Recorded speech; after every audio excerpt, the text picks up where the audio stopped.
Rúbrica Página Aberta. Reflexões Sociológicas. Valdemar Ferreira Ribeiro.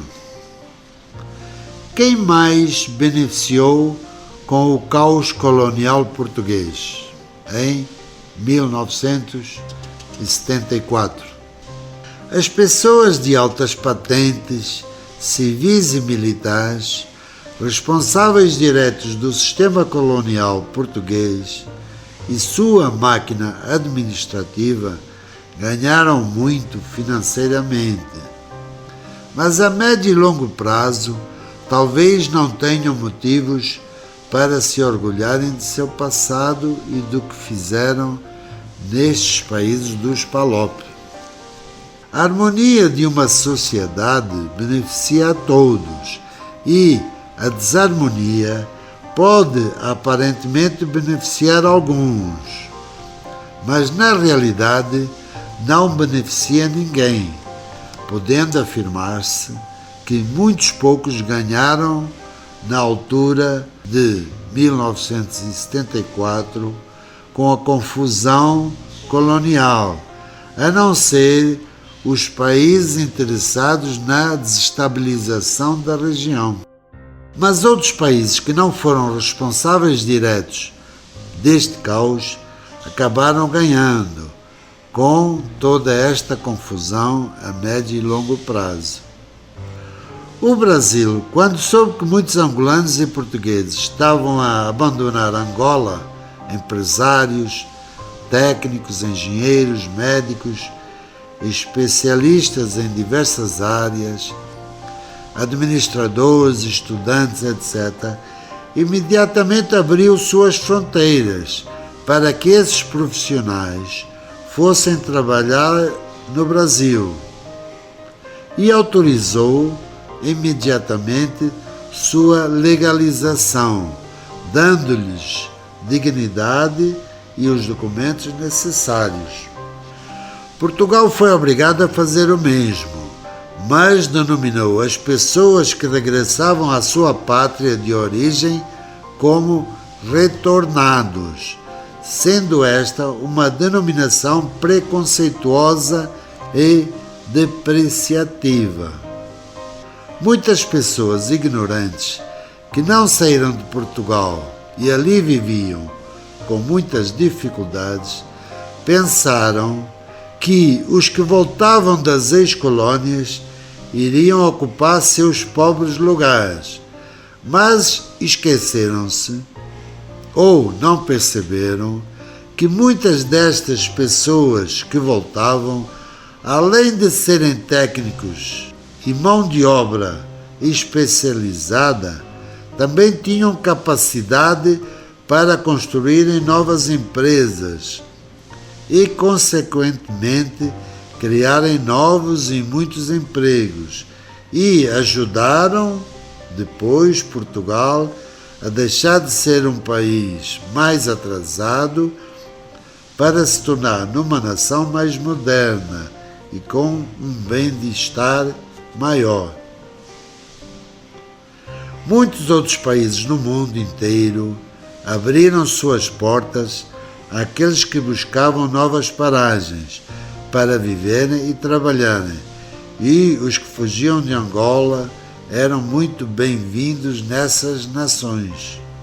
Quem fez a potência econômica e tecnológica que é os Estados Unidos da América foram os imigrantes idos da Inglaterra, da Itália, da Alemanha, da Espanha e de tantos outros países, com sua mão de obra especializada e que sabiam produzir riquezas. Por que os Estados Unidos ainda hoje procura atrair permanentemente toda a mão de obra especializada e de qualidade de outros países? Não importa de onde venham, facilitando toda a documentação para a sua residência local e pagando excelentes salários. Eles têm pleno conhecimento que quem faz um país é seu povo, e quanto mais desenvolvido for esse povo, não importa de onde vem, mais desenvolvido é o país. E quando esse povo que vem de fora se integra à comunidade e é respeitado por ela, eles adotam esse país de acolhimento como sua verdadeira pátria.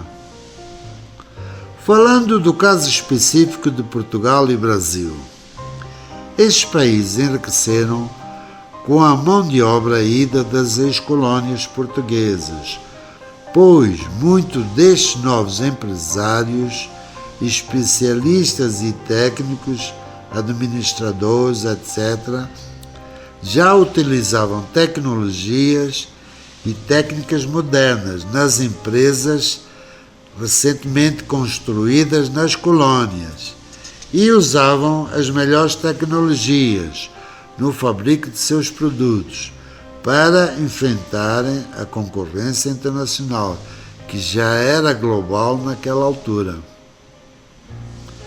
Muitos dos empresários estabelecidos em Portugal e que de lá nunca saíram, na maioria deles não se preocupavam em modernizar suas empresas, pois a vida lhes corria fácil.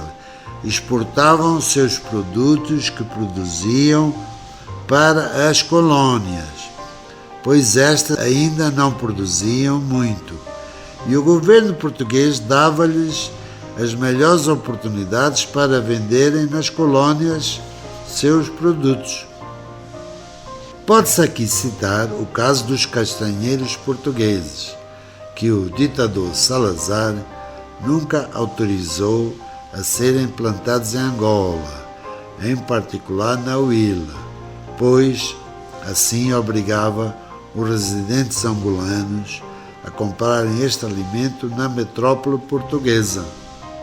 Para modernizar uma empresa e usar novas tecnologias, é preciso que os empresários aprendam essas novas tecnologias e as novas técnicas de administração.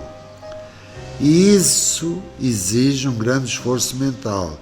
E não são muitas as pessoas estabelecidas como empresários ou responsáveis de instituições privadas ou estatais que querem se incomodar ou estão disponíveis para um maior esforço mental, pois pensar exige esforço e porque vendiam seus produtos facilmente nas colônias.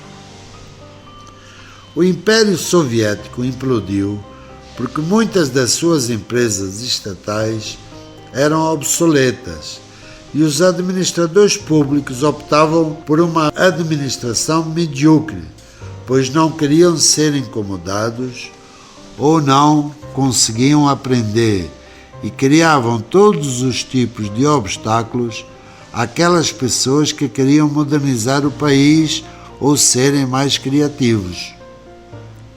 Nos países mais burocráticos, os administradores públicos e por vezes até os privados, quando já estão instalados nos poleiros do poder, evitam aquelas pessoas que querem ser mais criativas e mais inteligentes, pois isso certamente pode atrapalhar seus status quo e eles podem cair de seus poleiros.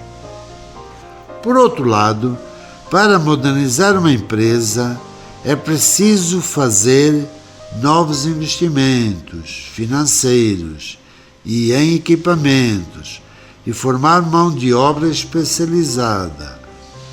E muitos destes empresários em Portugal, antes de 1974, seguiam o exemplo do mestre-maior Salazar, que tinha os cofres portugueses no banco abarrotados de ouro ido de Angola e, em vez de transformar esse ouro em novos investimentos e modernizar o país, ignorou essa prioridade, preferindo manter o país nas brumas da ignorância e sem criatividade.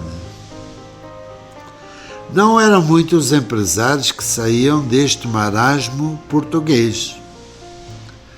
Quando acabaram os mercados cativos coloniais, as empresas portuguesas atravessaram sérias dificuldades, pois muitas delas não estavam aptas a enfrentar um mercado concorrencial mais moderno e acirrado na Europa e no mundo. Após 1974 e 1975, a mão de obra especializada e modernizada que saíram das ex-colônias foram para Portugal, Brasil, Canadá, Austrália, América do Norte e muitos outros países, pois estavam disponíveis para trabalhar e desenvolver os seus conhecimentos e especializações, e ajudaram muito essas nações a darem um salto tecnológico e social para o futuro.